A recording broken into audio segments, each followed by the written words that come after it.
Week 6 is officially in the books. We had the Battle of the Titans. We had a double duck. Let's talk about it. HFL recap starts now.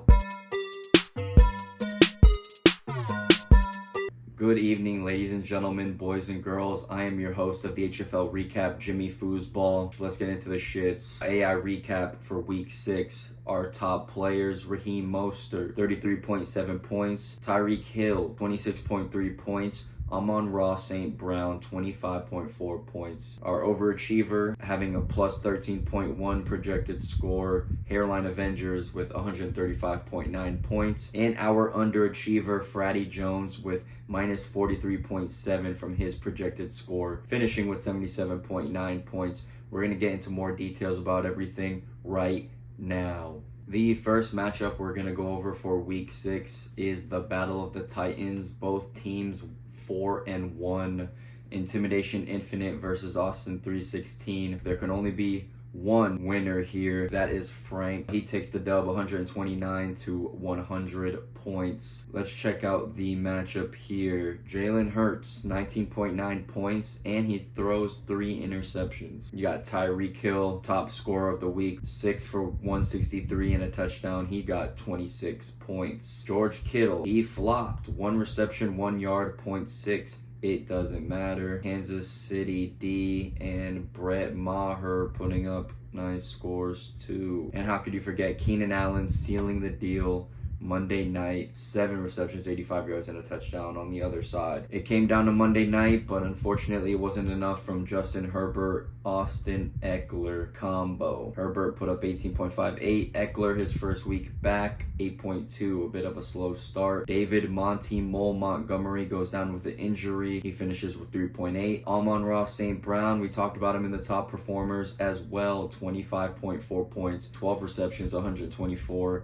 yards, and a touchdown. Other than that, nothing too impressive. There was some controversy that went down in this matchup right before the London game, 9:30 a.m. You know what? Let's just get into it. We have a special guest with us for the show today. We're gonna bring in Austin 316 owner Michael Bargioni into the building. I'm typically not one of these characters who, speaks out a lot, talks a lot of shit. I've done that in the past, and it's come to bite me in the ass multiple times, so I feel like I've learned my lesson. And to finish off the matchup, Intimidation Infinite sitting at the lone 5-1 team, number 1 in the league. Austin 316 falls to 4-2. The second matchup to go over is between the manager and Squidward Tortellini. Very silent battle, very predictable battle at this point. Squidward Tortellini securing the dub with 128 points to the manager's 89.5 points. On the manager side, Russell Wilson continues to struggle, only 95 yards. Saquon Barkley in his return gets 93 yards, 11.8 points. Not bad. Michael Pittman Jr., 9 receptions, 109, 16.4 points. Drake London, 9 for 125. Everybody else, kind of a flop. On Squidward Tortellini, we got Derrick Henry, 97 and a touchdown. ETN, 55 and 2 touchdowns. CeeDee Lamb, 16-point game. Kyron Williams, 158 and a touchdown. Unfortunately, he leaves with an injury. Even Kendrick Bourne, 10 receptions, 89 yards in the second flex position. Congrats, Squidward Tortellini. He seems to be on a little hot streak.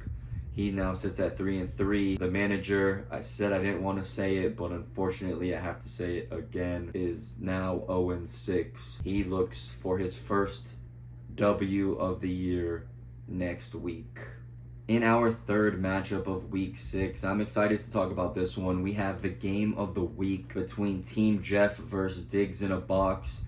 Zach versus Lombardi. This game is decided by 0.4 points in favor of Zach, Team Jeff. Breaking down the matchup here, we have Breece Hall, 39 yards and a touchdown, 17.8 points. Other than that, Logan Thomas, 1 reception, 2 yards. Josh Allen, very mediocre game against the New York Giants, which was surprising. Jonathan Taylor in his return, he puts up 9 points. Baltimore defense, 13 points. I'm actually surprised there's not a lot of standout performances here. I do know in the post-game press conference that Zach speaks on how a lot of his players on a snap count as of right now. Also in the press conference, he described how he was up, I believe, 20 points or so going into the Monday Night Football game. Lombardi still had Tony Pollard and Joshua Palmer to play. At one point, with 7 minutes left in the fourth, Zach was only up by 1 point, and somehow his team stuck through. Really close game here on Lombardi's side. He starts CJ Stroud as Anthony Richardson is gone for the year. Very unfortunate for Lombardi. Tony Pollard just brought him up. He put up 14 points. Stephon Diggs, 10 receptions for 100. Tyler Bass with the donut that puts Lombardi 6 feet deep. Congratulations to Zach this week. Zach sits at 3-3. Diggs in a box. Lombardi also 3-3.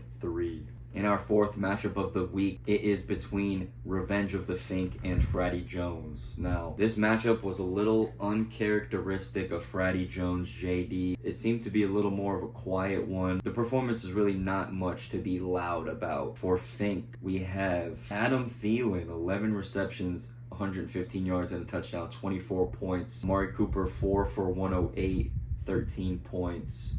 Isaiah Pacheco has been pretty consistent, 12.8 points. For Fratty Jones, he is our Duck of the Week, so you know what that means. We got to break down the entire team. Lamar Jackson, 223 and a touchdown and a pick, 17 points.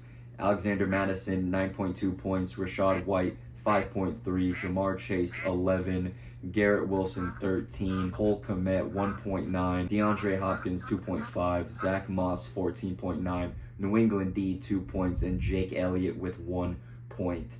Now, JD is a post-game press conference regular, and this week he missed his first presser. They talked about Frank getting the fine a couple weeks ago for missing the press conference, and this is the first one that JD misses. It's an interesting one for him to miss, considering he puts up the Duck of the Week, 77.92 points. We don't get to hear his thoughts on the performance, on his team overall, how the morale is doing over there. The fact that he didn't show up after this type of performance, I feel like, it says something. He loves going around handing out the Duck to other people, but when the Duck is placed in his hands, he's just nowhere to be found. Congratulations, Finnk, on another dub. He's 3-3. Fratty Jones now sitting at 3-3. In our fifth matchup, we have a pretty close one here. It's Mr. Miami versus the injured reserves. Mr. Miami with Tua still riding the Dolphin train. 22 points for Tua. Kenneth Walker, 16.4 points. Travis Kelce, 17.9 points. Justin Tucker, he always takes him early, and it's for a reason. 18 points in the kicker position. For injured reserves, Cleary, Trevor Lawrence, 14 points. Ramondre Stevenson coming alive, 15.5 points. Cooper Kupp,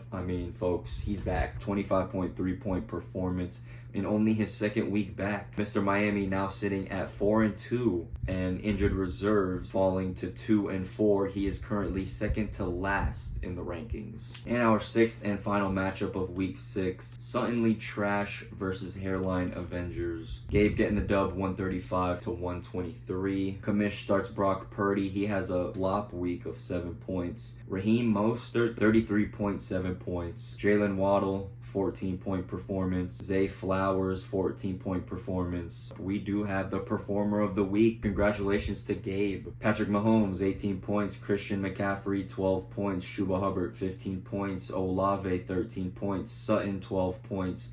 Kyle Pitts, 12 points. Metcalf, 8.9. Tutu Atwell, 3.5. Minnesota D, 22. Harrison Butker, 17. All around great performances from his team, including defense and kicker. Great performance from Gabe and his squad. They just want to keep the ball rolling as Suttonly Trash is looking to bounce back from this little bump in the road that he's currently experiencing. We still got a lot more football to be played, but yeah, congratulations, Gabe, with the performance of the week. 6 weeks down and 8 games remain in this current HFL regular season. Now, it can be said that this has been one of the more controversial weeks of the season so far. Yeah, once again, I want to thank Michael Bargioni for appearing on the show today. I want to thank you guys at home for watching yet another HFL recap with me, Jimmy Fooseball. I hope you guys enjoyed it. Most definitely looking forward to week 7 to talk more football with you guys. Everyone, stay safe and have a good one.